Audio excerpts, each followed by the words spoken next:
اکثر لوگ چھوٹی صورت ہونے کی وجہ سے سورۃ الکوثر کو زیادہ پڑھتے ہیں، بلکہ نماز میں دیکھا یہ گیا ہے کہ عوام الناس سورہ اخلاص اور سورۃ الکوثر کی تلاوت کا اہتمام زیادہ کرتے ہیں۔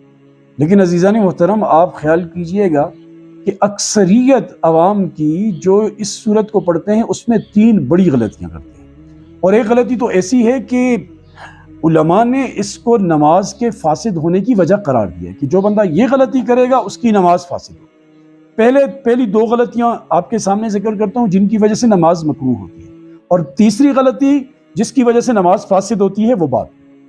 پہلی غلطی جو کرتے ہیں وہ اعطیناک الکوثر میں، کہ اکثر ہم نے دیکھے لوگ پڑھتے ہیں انا اعطینا، بیچ میں سے عین کو کھا جاتے ہیں، صرف حمزہ پڑھتے ہیں۔ اب یہ عین کو پڑھنا ضروری ہے، یہ اعطینا کرنا یہ ضروری ہے، پریکٹس کرنا آپ پر لازمی ہے۔ جو بندہ اگر بلا توجہ کے یعنی بغیر کسی اس کے اسی طرح پڑھتا رہے گا، کوئی توجہ نہیں کرے گا، اس کا اہتمام کرنے کی کوشش نہیں کرے گا، تو یہ گناہگاری کے زمرے میں۔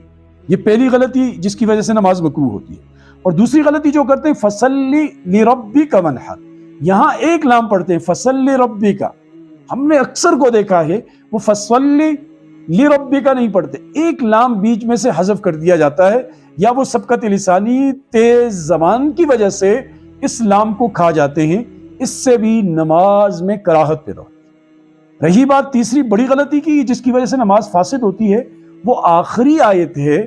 آخری آیت میں ان شانئک ھو الابتر، یہاں انا اس کو بعض لوگ کھینچ کے پڑھتے ہیں۔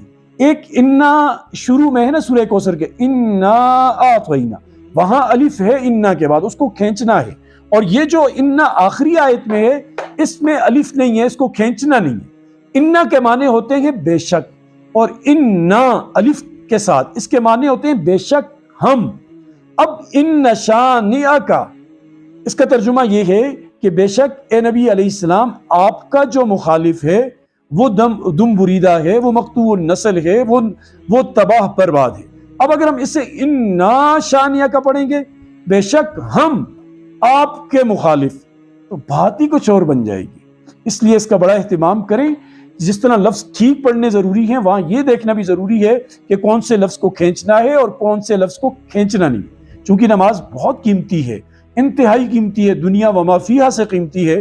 اس لیے ایسی غلطیاں نہ کریں کہ جن کی وجہ سے ہمارا یہ قیمتی سرمایہ لٹ جائے، اور قیامت کے دن جب جائیں تو وہاں اعمال نامہ بھی خالی ہو اور دامن بھی خالی ہو۔ اللہ